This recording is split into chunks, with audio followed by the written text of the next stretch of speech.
ఆ, ఈ రోజు మన టాపిక్ నేను చెప్తానండి. ఏమీ లేదు, నా కళ్ళు తెరుచుతున్నాయి. అదే అంటే కనెక్ట్ అవ్వడానికి టైం పట్టింది. మీరు అందరూ పాపం వెయిట్ చేస్తున్నారు, కానీ నేను మీకు చెప్పడానికి కుదరలేదు. అంటే అవుతుంది అవుతుంది అని రకరకాలుగా ట్రై చేశాను. అదనమాట. అంటే అదేంటో అన్ని కనెక్షన్ ఉన్నా కనెక్షన్ లేదని వస్తుంది. సరే అమ్మా, సరే అమ్మా. ఆఖరికి చేద్దాం ఎవరికైనా అనుకుంటున్నాను నేను, కాను ఈ లోపల కనెక్ట్ అయింది. ఉమ్, అది ఎందుకు కనెక్ట్ అవ్వలేదు నాకు తెలియదు మరి. ఆ రిఫ్రెష్ బటన్ కూడా పని చేయలేదు. సరే. ఎవరు ఫోన్ చేస్తున్నారు? ఒక్కసారి. ఆ, చెప్పండి అప్పారావు గారు. క్లాస్ లో ఉన్నాను, చెప్పండి. ఈ మామిడికాయలు కోయించి పట్టుకొచ్చిమంటారా లేకపోతే ఏంటి ఇవి అని ఓ, తెచ్చాను. తెచ్చారా? అది కాదు, అతనేమో గుండె తేలేదు.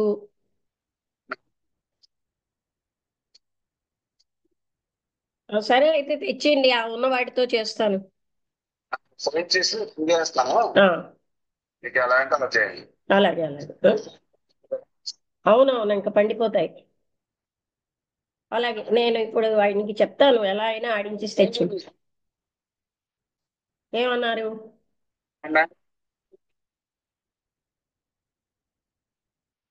ఆహా, వర్షాలైనా 4-5 రోజులు అవి నానతాయి, పర్వాలే. ఆ? ఆ. ఇప్పుడు క్లాస్ లో ఉన్నాను, ఈ లోపల కనెక్ట్ అవ్వట్లేదు, అదో గాబరా. ఇప్పుడే కనెక్ట్ అయింది. ఉం? ఉంటాను. మీరు వస్తున్నారా? ఎన్ని గంటలకు వస్తారు? చెప్పలేను మీకు చెప్తా. ఈ రోజు వస్తున్నారా? ఈ రోజు సంజయ్ వస్తుంది. అందజేయడం అంటే మీరు రండి. ఉంటాను. ఓకే.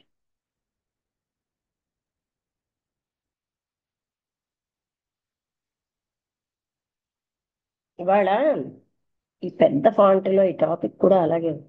టాపిక్ నెక్స్ట్ ఏంటి? చాప్టర్ 81 అయిపోయింది కదా, మనకి టైం అయిందా? మొన్న చాప్టర్ ఏంటండి? సమయం కాదు కదా, అయిందమ్మా. ఏంటి? సెక్యూరిటీ అమ్మా. సెక్యూరిటీ. ఈటీఆ? సెక్యూరిటీ. సెక్యూరిటీ. ఎంత? సెక్యూరిటీ అయిపోయింది సెక్యూరిటీ. కదా. సెక్యూరిటీ అయిందా? మ్మ్.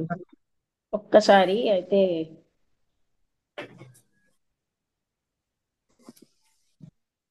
ఇదే టైంకి అప్పారావు గారు చేస్తున్నారు, ఎత్తలేదు. ఇప్పుడు మళ్ళీ తెలిసి వచ్చి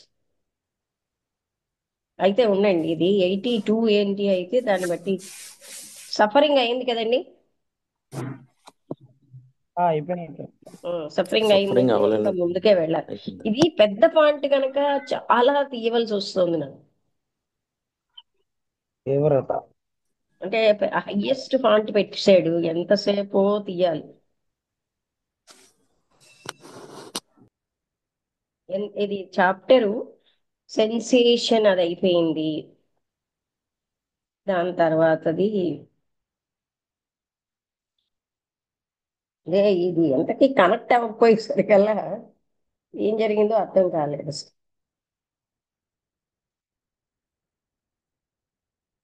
చాప్టర్ ఏంటంటే to see the falls as the falls, అది కూడా అయిపోయింది. రాంగ్ అని రాంగ్ గా చూడడం అయిపోయింది కదా. ఇది అదే అయిపోయిందమ్మా. సెక్యూరిటీ. సెక్యూరిటీ తర్వాత అవునమ్మా, సెక్యూరిటీ తర్వాత చెప్పాలి. అయితే నేను చాప్టర్ నెంబర్ చెప్తాను, గుర్తుపెట్టుకోండి. ఆ, ఇది చాప్టర్ 85. సెక్యూరిటీ. సెక్యూరిటీ తర్వాత 86 కదా. ఇది ఏంటంటే పెద్ద ఫాంట్ వల్ల ఎన్నో వెళ్తున్నాయి, వెళ్తే కానీ రావట్లేదు. Chapter 86 work. వర్క్ కూడా అయిపోయినట్టుంది. వర్క్ అయిందా? వర్క్ అవ్వలేనట్టుందమ్మా. అయిపోయింది, అయిపోయింది. వర్క్ వర్క్ అయిపోయింది అన్న. అయిపోయింది. ఎందుకంటే మనం అది 86 అయిపోయింది. ఒకసారి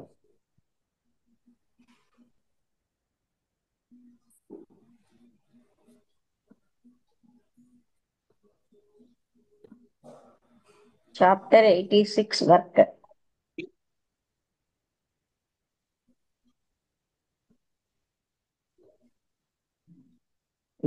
తర్వాత love to love how am I to love, అది చాప్టరు. అదేంటి 59కి వచ్చింది? ఒకసారి చూద్దామండి ఏ topic. 87 chapter how am I to love. ఇక్కడేమో 59 ఉంది. ఏంటో ఈ టాపిక్స్ ఇలా నెంబర్లు వేరేగా ఉంటాయి. సరే, అయితే రికార్డింగ్ స్టార్ట్ చేస్తాను, మీరు చెప్తారా? చెప్తాను. ఉండండి ఒక్కసారి, రికార్డింగ్ ఆల్రెడీ ఆన్ చేస్తున్నట్టున్నాను. ఎస్, మొదలు పెట్టండి. ఓం శ్రీ గురుభ్యో నమః. ఈరోజు సోమవారం, మే 26, 2025 సంవత్సరం. శ్రీ లక్ష్మీ మేడం గారు జిడ్డు కృష్ణమూర్తి గారి గ్రంథం కామెంట్రీ ఆన్ ద లివింగ్ అనే గ్రంథం నుంచి who am I love, who am I to love అనే టాపిక్ మీద చదివి అవగాహన పరుస్తారు. అంటే ఏ విధంగా how am I how to am I to love, how am I to love అనే టాపిక్. Yes, okay. మేమేమో చాలా ఎత్తుగా ఒక మౌంటైన్ సైడ్ని, ఆ వ్యాలీని ఓవర్లుక్ చేస్తూ ఒక పెద్ద జలపాతం, అదేమో సిల్వర్ రిబ్బన్ లా ఉంది అంటే సూర్యకాంతిలో. ఇక్కడ అక్కడ సూర్యుడు ఆ ఎక్కువగా థిక్ గా ఉన్నటువంటి ఆకుపచ్చటి వాటిలోంచి బయటకు వస్తున్నాడు. అక్కడ ఫ్లవర్స్ యొక్క వాసన ఉంది. చాలా అందమైన మార్నింగ్. ఆ పొగమంచు, ఇది కూడా వర్ణన చదివినట్టుందో, గ్రౌండ్ మీద చాలా ఎక్కువగా ఉంది. అక్కడ సువాసనతో ఉన్న ఆ గాలి వ్యాలీ నుంచి వస్తోంది. చాలా దూరంగా ఉన్న ప్రజల సౌండ్ కూడా తెచ్చింది. ఆ సౌండ్ యొక్క అంటే బెల్స్ సౌండ్, అలాగే అక్కడ అక్కడ వాటర్ హార్న్ అంటే అది కూడా అని వస్తుంది. ఆ వ్యాలీలో పొగ అన్నది మీదకి వెళ్ళిపోతుంది. గాలి అంత గట్టిగా ఎక్కువగా లేదు, అంటే దాన్ని పొగ నాలుగు వైపులా వెదజల్లే అంత గాలి లేదు. ఆ స్మోక్ ఒక కోలం స్తంభం లాగా చాలా అందంగా ఉంది దాన్ని చూడ్డానికి. అదేమోని ఆ వ్యాలీ కింద నుంచి వస్తుంది. అది ఆ స్వర్గాన్ని అంటే చేరాలి అన్నంతలాగా ఉంది. అంటే పాతగా, ఎంతో పాతదైన పైన్ వృక్షం ఎంత పొడుగ్గా అలా ఉంది. ఒక పెద్దగా నల్లగా ఉన్నటువంటి ఉడుత, అది మమ్మల్ని దెబ్బలాడుతోంది. అదేమో ట్రీ నుంచి కిందకు వచ్చింది అక్కడ ఏమైనా పరిశోధించడానికి. అది కొంత తృప్తి పడింది, మళ్ళీ మీదకి వెళ్ళిపోయింది. ఓ చిన్న మేఘం ఏర్పడుతోంది, లేకపోతే ఆ స్కై అంటే ఆకాశం చాలా క్లియర్గా ఉంది. సాఫ్ట్ గా పేలి అంటే లైట్ బ్లూ కలర్ లో ఉంది. ఆయనకి ఇవన్నింటి కోసం కళ్ళు లేవు. ఆయన తన ఇమీడియట్ ప్రాబ్లం తోటి మింగబడ్డాడు. అంటే ఆ ప్రాబ్లం అతన్ని ఓవర్కమ్ చేసింది. సార్, హలో, ఏమో జ్వరం ఇప్పుడు తగ్గిందేమో అనిపిస్తోంది. ఇదే చూడాలి, అంటే ఎవరైనా నిన్న మీదట జ్వర తీవ్రత తగ్గింది. మీరు అవి ఆడించి తెచ్చిద్దరు. ఆయన నాకు ఫోన్ చేశారు. ఆడించి ఎప్పుడైనా ఫోన్ చేశారు, ఆయన కాయలు కొట్టించి తెచ్చిమంటారా అని అడుగుతున్నారు. అవునవును, మీరు అవి కొనిసి తెచ్చేయండి, రెండు కలిపి ఒకేసారి పెట్టేస్తాను. ఆ, మీరు ఏంటంటే గుండె కూడా చేసింది, పర్వాలేదు. అలాగే అలాగే. ఉం? అలాగే. కొంచెమే కదా తడిసే, పెద్దగా తడవలేదన్నారు కదా. లేదు లేదు. అయితే గుండె కొట్టించి తెచ్చింది. మీరు తేవలసినవి మీరు తెచ్చేయండి. అన్నిటికీ కలిపే అరకిలో అని అడిగాను. ఓకే, ఉంటాను. క్లాసులో ఉన్నాను. మళ్ళీ మాట్లాడదాం. మీరు క్లాసులకి రావచ్చు. హీ హ్యాడ్ బీన్ కన్స్యూమ్డ్ అంటే అతను ఎందుకు బ్లైండ్ అంటే నిజంగా బ్లైండ్ కాదు. ఆయన సమస్యలతో ఆయన నిండిపోయాడు గనక బయట ఉన్న సౌందర్యం ఏమీ చూడటం లేదు. ఆ ప్రాబ్లమ్స్ ఆయన్ని ఆ మూవ్ చేసేస్తున్నాయి. ఉమ్. తర్వాత ఏంటంటే తన చుట్టూరా ఆ, అవన్నీ తిరుగుతున్నాయి అన్నమాట. ఆయన చాలా ధనవంతుడు, సన్నంగా హార్డ్గా ఉన్నాడు. అయితే ఆయనకి ఒక చిరునవ్వుతో సులువుగా మాట్లాడగలిగేటట్టు ఉన్నాడు. అంటే ఆయన సులువుగా మనం సమీపించేటట్టు ఉన్నాడు. ఆ వ్యాలీకి అడ్డంగా ఆయన చూస్తున్నాడు. అక్కడ ఉన్న సౌందర్యం ఆయన్ని ఏమీ స్పృశించలేదు. అక్కడ ఆయన ఫేస్ ని సాఫ్ట్ చేసేది ఏదీ లేదు. అయితే అక్కడ లైన్స్ అన్నీ కూడా ఆయన మొహం మీద హార్డ్ గా గట్టిగా నిశ్చయంగా ఉన్నాయి. ఆయన ఇంకా వేటాడుతున్నాడు, మనీ కోసం కాదు, ఆయన భగవంతుడు అని పిలిచే దానికోసం. అంటే ఆయనేమో వెతుకులాడుతున్నాడు. వేటాడడం అంటే అది. ఆయన ఎక్కువగా ప్రేమ కోసం మాట్లాడుతున్నాడు, భగవంతుడి కోసం. ఆయన చాలా కాలం వేటాడాడు, చాలా ఎక్కువగా. ఆయన ఎంతో మంది గురువుల దగ్గరికి వెళ్ళాడు. ఆయన సంవత్సరాలు గడుస్తున్న కొద్దీ ఆ వేట అన్నది చాలా ఎక్కువగా అయిపోయింది, ఇంకా తీవ్రంగా. ఏం వేట? ప- ఇక్కడ ఏమర్థం అవుతుందంటే ఆయన ఆధ్యాత్మికమైన విషయాల్లో భగవంతుడి కోసం వేటాడుతున్నాడు. ఎందరో గురువుల దగ్గరికి వెళ్ళాడు. అయినా కూడా ఆయన ఇక్కడికి చాలా సార్లు వచ్చాడు మాట్లాడడానికి ఈ విషయాల్లో.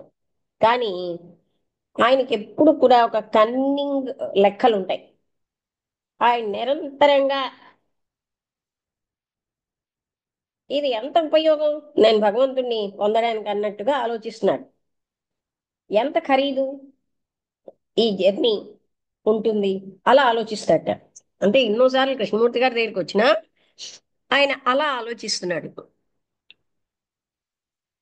ఆయనకేం తెలుసు అంటే తనకి ఉన్నదేదో ఆయన తీసుకెళ్ళలేడు, ఇంకేదైనా తీసుకెళ్ళగలడా? అంటే ఒక కాయిన్ ఏదైతే విలువైందో అక్కడ నుంచి అది తీసుకెళ్ళగలడు. ఇక్కడ కాయిన్ అంటే నిజంగా కాయిన్ అని కాదు. అంటే ఆయన భగవంతుడు హంటింగ్ లో ఉన్నాడు. ఎందరో టీచర్ల దగ్గరికి వెళ్ళాడు, కృష్ణమూర్తి గారి దగ్గరికి వచ్చాడు. ఆయన ఎలా ఆలోచిస్తాడు? ఇది ఎంత కష్టం అవుతుంది, దీనికి ఎంత విలువ ఉంది, నేను భగవంతుడిని పొందడానికి ఎంత లాభం, అలా ఆలోచిస్తాడు. ఆయన ఒక కఠినమైన వ్యక్తి. ఆయనకి ఉదారత్వం యొక్క గెస్చర్ అంటే సైగ కూడా ఆయన హృదయంలో గాని చేతిలో గాని ఆయనకి ఏమాత్రం లేదు. ఆయన ఎక్కువగా సంకోచితం సంకు సంకుచి సంకుచితంగా ఉన్నాడు. అంటే సంకోచిస్తూ ఉన్నాడు ఏదైనా కొంత ఎవరికైనా ఇవ్వాలంటే. ఆయన ఏమనుకున్నాడంటే ప్రతి ఒక్కరూ కూడా తన యొక్క రివార్డుకి తగిన వాళ్ళే, ఆయన కూడా దానికి తగిన వాడని. కానీ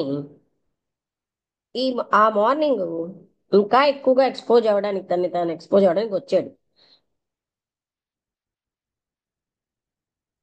ఆయనకి సీరియస్ డిస్టర్బెన్సెస్ వస్తున్నాయి. ఆయన యొక్క అవి లేకపోతే ఆయన చాలా జయప్రదమైన లైఫే. వాటి కోసం ఆయన ఇక్కడ వచ్చాడనమాట. జయం అనే దేవత ఆయనతో లేదు మొత్తంగా. నేను ఇప్పుడు రియలైజ్ చేస్తున్నానండి నేనేమిటో. అన్నట్టు ఆయన.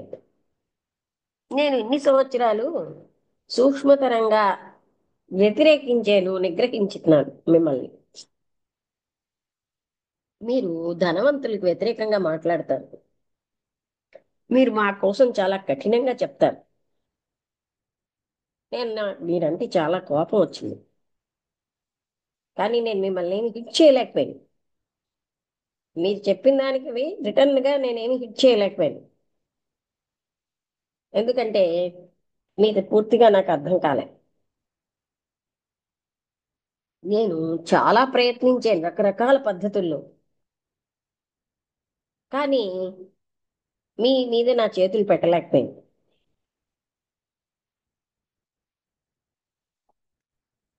మీరు నన్ను ఏం చేయమంటారు?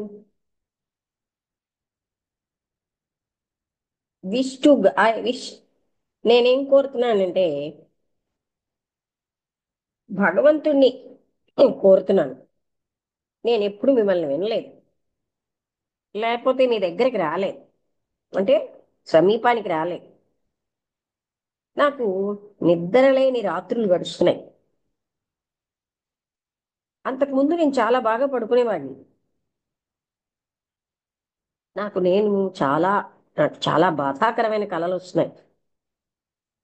సాధారణంగా నాకు ఎప్పుడు కళలు ఉండేవి కావు. మీరంటే భయం నాకు. నేను మిమ్మల్ని సైలెంట్ గా శపించేవాడిని, కానీ నేను వెనక్కి వెళ్ళలేకపోతున్నాను. నేనేం చెయ్యాలి? నాకు స్నేహితులు లేరు. మీరు చూపెట్టినట్టుగా నేను వాళ్ళని కొనుక్కోలేను, అలవాటు పడలేదు. ఇది అయిపోయిన వాటన్నిటికీ నేను చాలా ఎక్స్పోజ్డ్ గా ఉన్నాను. బహుశా నేను మీకు స్నేహితుడినేమో, స్నేహితుడిని అవ్వగలను. మీరు నాకు హెల్ప్ నాకు ఇచ్చారు, అందుకే నేను ఇక్కడ ఉన్నాను. నేనేం చెయ్యాలి? ఎక్స్పోజ్ అవ్వడం అంత సులువైన విషయం కాదు. And has one exposed one self, ఎవరు కూడా వాళ్ళంతటి వాళ్ళు ఎక్స్పోజ్ అవ్వలేదు.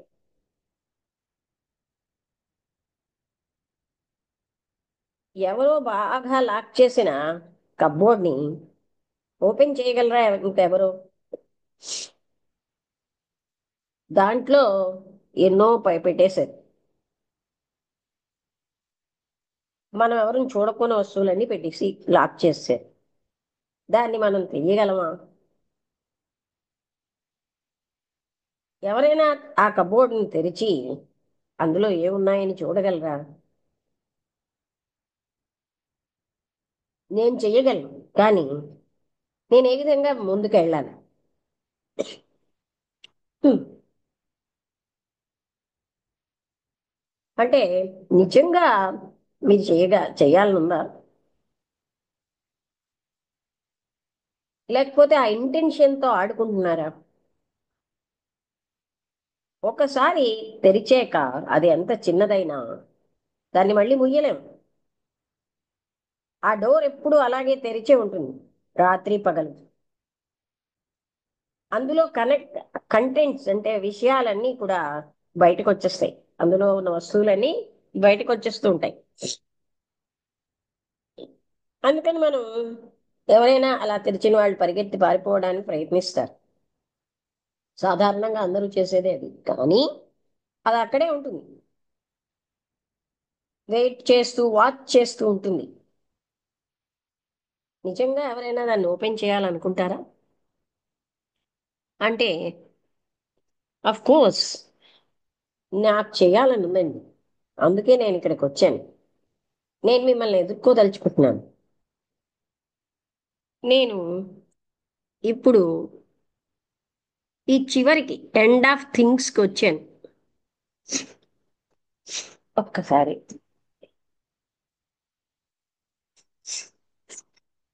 అంటే నేను చివరికి వచ్చేసాను. నేనేం చెయ్యాలి? ఓపెన్ చేసి చూడండి.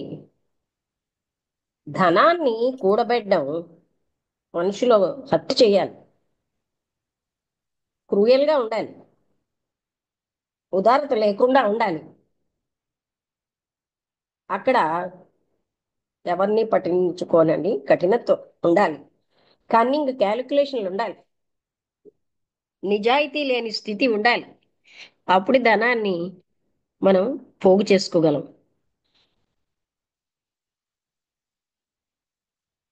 పవర్ కోసం అన్వేషణ ఉండాలి. ఈ అహంకారపూరితమైన ఈ పనులు, ఆ ప్లెజెంట్ సౌండింగ్ పదాలు అంటే అందంగా, ఎంతో ఆహ్లాదంగా ఉన్న పదాలు తోటి కవర్ అయిపోతున్నాయి. దాన్ని బాధ్యత అంటాం, కర్తవ్యం అంటాం, నైపుణ్యం అంటాం, హక్కులు అంటాం. అంటే ఇవేంటి అందమైన పదాలతో మనం చేసేటటువంటి ఆ నిరంకుశత్వం, ఇవన్నిటినీ స్వార్థంతో కన్నింగ్ గా ఉన్న పద్ధతులు, వీటన్నిటినీ మనం మంచి పదాలతో కవర్ చేస్తాం. ఏమిటా పదాలు? ఇది బాధ్యత అండి, కర్తవ్యం అండి, నైపుణ్యం అండి, హక్కులండి అంటాం. అవును, అదంతా నిజమే. ఇంకా ఉంది, ఎవ్వరిని పట్టించుకోం. మతపరమైన అన్వేషణలు ఎన్నో రకాలైనటువంటి ముసుగులు ధరించి గౌరవం అనే ముసుగుతో వస్తాయి. ఇప్పుడు నేను అది చూడగలుగుతున్నాను. ఇప్పుడు నేను నా చుట్టూరా అన్ని తిరుగుతున్నట్టు చూస్తున్నాను. నేనే సెంటర్.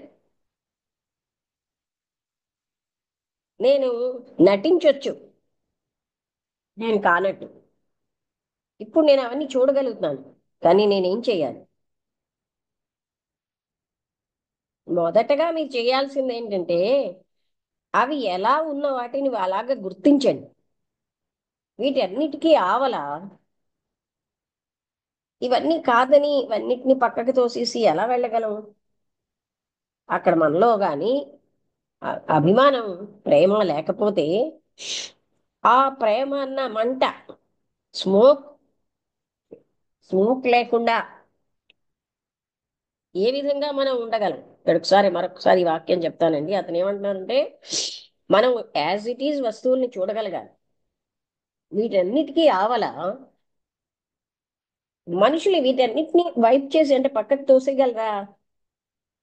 వాళ్ళకి గాని ప్రేమ, అభిమానం, స్మోక్ లేని మంట ఉండకపోతే, ఈ ఫ్లేమ్ అంటే ఈ ప్రేమ అన్న ఫ్లేమ్ ఒక్కటే ఆ కంటెంట్స్ అన్నిటినీ కబోర్డ్ లోంచి బయటకు తీసేయగలదు. ఇంకేది చేయలేదు ఆ పని. ఏ విశ్లేషణ గాని, ఏ త్యాగం గాని, ఏ సాక్రిఫైస్ గాని ఆ పని చేయదు. ఈ మంట అన్నది ఉన్నప్పుడు అదొక సాక్రిఫైస్ కానే కాదు, అది ఒక త్యాగం కాదు. అప్పుడు మీరు ఆ తుఫానిని దానికోసం వెయిట్ చేయకుండానే దాన్ని చూడగలరు. కానీ నేను ఎలా ప్రేమించడం? నాకేం తెలుసంటే, నాకు ప్రజల పట్ల వాంత్ లేదు, అంటే ప్రేమపూరితమైన భావనలు లేవు. నేను చాలా నిరంకుశంగా ఉంటాను. వాళ్ళు నాతో అలా ఉండరు. వాళ్ళు అలా ఉండాలి, కానీ వాళ్ళు అలా ఉండరు. నేను సంపూర్ణంగా ఒంటరిగా ఉన్నాను. నాకు ప్రేమను ఎలా తెలుసుకోవడం అండి? నేనే మూర్ఖుణ్ణి కాను. అది ఏదో ఒక కాన్షియస్ గా ఉన్న పనితో పొందగలనని, దాన్ని కొనుక్కోగలనని, ఏదో ఒక సాక్రిఫైస్ తో కొనుక్కోగలనని ఆలోచించేంత మూర్ఖుణ్ణి కాదు. లేకపోతే ఏదో ఒకటి కాదనడం వల్ల ప్రేమ వస్తుందని అనుకునే అంత మూర్ఖుణ్ణి కాను. నాకు తెలిసి ఏంటంటే, నేను ఎప్పుడు ప్రేమించలేదండి. ఒకవేళ నేను అలా ప్రేమించానంటే ఈ పరిస్థితిలో నేను ఉండను. నేనేం చెయ్యాలి? నేను నా ఆస్తులన్నీ వదిలేయాలా? నా సంపద అంతా వదిలేయాలా? మీరు గాని ఆ గార్డెన్, తోట మీరెంతో కేర్ఫుల్ గా పెంచారే, అవి కేవలంగా విషపూరితమైన మొక్కల్ని తయారు చేసేయి. మీరు వాటన్నిటినీ తీసి పారేయాలి, సమూలంగా పెరికేయాలి, రూట్స్ తో సహితం.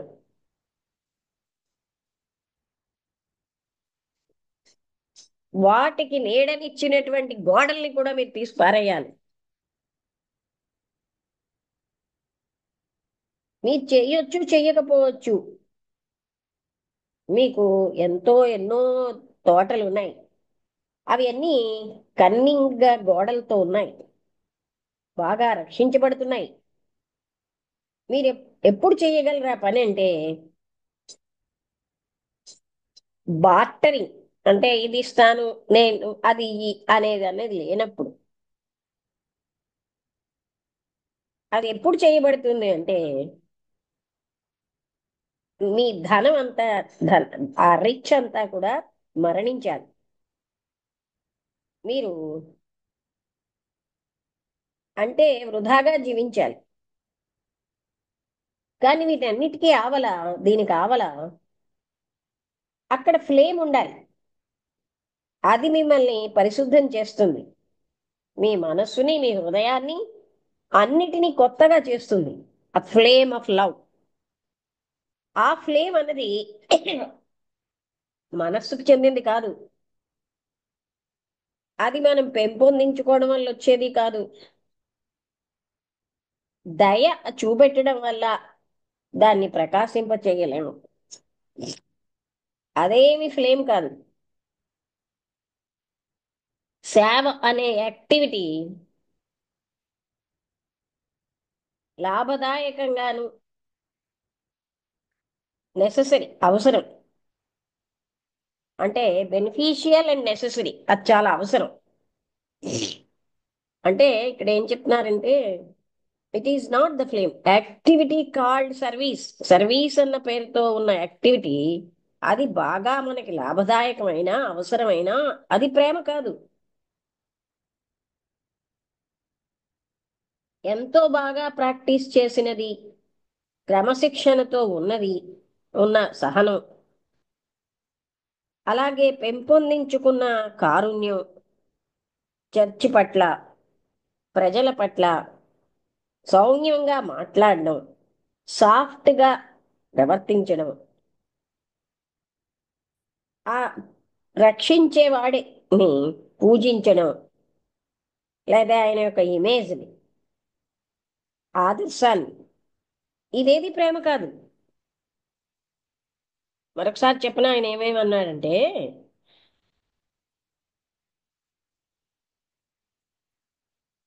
అంటే అదేమి యాక్టివిటీ, సర్వీస్ అన్న యాక్టివిటీ అదెంతో లాభదాయకంగా అవసరమే అయినా అది ప్రేమ కాదు. ఎంతో ప్రాక్టీస్ చేసి క్రమశిక్షణతో ఉన్న సహనం, అలాగే ఎంతో కష్టంతో పెంపొందించుకున్న కారుణ్యం, చర్చి పట్ల, టెంపుల్ పట్ల సౌమ్యంగా మాట్లాడడం, సాఫ్ట్గా ప్రవర్తించడం, ఆ సేవియర్ అంటే మన రక్షకుడు అంటే క్రీస్తు, అతని యొక్క పూజ గాని, ఆయన ఇమేజ్ని గాని పూజించడం, ఆదర్శాన్ని పూజించడం, ఇదేవి ప్రేమ కాదు. నేను విన్నాను, అబ్జర్వ్ చేశాను, నాకు ఎరుకతో ఉన్నాను, వేటిల్లో కూడా ప్రేమ లేదని ఆయన కూడా అంటున్నాడు. కానీ నా హృదయం శూన్యంగా ఉంది, దాన్ని ఎలా నింపాలి, నేనేం చెయ్యాలి అంటే బంధము మిమ్మల్ని ప్రేమ లేకుండా చేస్తుంది. ఈ ప్రేమ అన్నది ఎక్కడా తెలుసుకునేది కాదు. అంటే సఫరింగ్ లో మీకు దొరకదు, అసూయతో దొరకదు. అది ఇంకా బలం అయిపోతుంది. అంటే అది love is not to be found in, అది సఫరింగ్ లో కానీ, జెలసీలో కానీ. ఒకవేళ జెలసీ బలంగా ఉన్నా అది దొరకదు. అది ఇవేవి కూడా ప్రేమని బంధించలేవు. ఇంద్రియానుభూతులు, వాటి యొక్క తృప్తి, అది అంతమైపోవాలి. కానీ ప్రేమ మాత్రం ఎప్పటికీ తరగదు. ఇవన్నీ నాకు పదాలేనండి. నాకు ఆకలితో ఉన్నాను, నాకు ఆహారం ఇవ్వండి అంటే ఇది భౌతికమైన పని కాదు. అక్కడ ఆహారం కావాలంటే ఆకలి ఉండాలండి. మీకు ఒకవేళ ఆకలి ఉంటే మీకు ఆహారం దొరుకుతుంది. అసలు మీరు హంగ్రీగా ఉన్నారా, లేకపోతే మీరు లోభత్వంతో ఉంటున్నారా? ఆ టేస్ట్ కోసం, ఏదో ఒక మంచి ఆహారం యొక్క టేస్ట్ కోసం మీకు లోభత్వం ఉన్నదా, మీకు ఆకలి ఉందా? ఒకవేళ మీకు లోభత్వం ఉందనుకోండి, మీకు తృప్తిపరిచేవన్నీ మీరు పొందుతారు, అవన్నీ అంతమైపోతాయి. అది ప్రేమ కాదు. అయితే నేనేం చెయ్యాలి? మీరు ఇందాకల నుంచి అదే ప్రశ్న రిపీట్ చేస్తున్నారు. మీరు ఏం చెయ్యాలన్నది ముఖ్యం కాదు. అక్కడ ముఖ్యం ఏంటంటే ఎరుకతో మీరు ఏం చేస్తున్నారో చూడండి. మీకు భవిష్యత్తుతోటి కన్సర్న్ ఎక్కువ ఉంది, భవిష్యత్తు యొక్క పనితోటి. అది ఇమీడియట్ యాక్షన్ అవాయిడ్ చేయడానికి ఒక పద్ధతే. మీకు అసలు పని యాక్ట్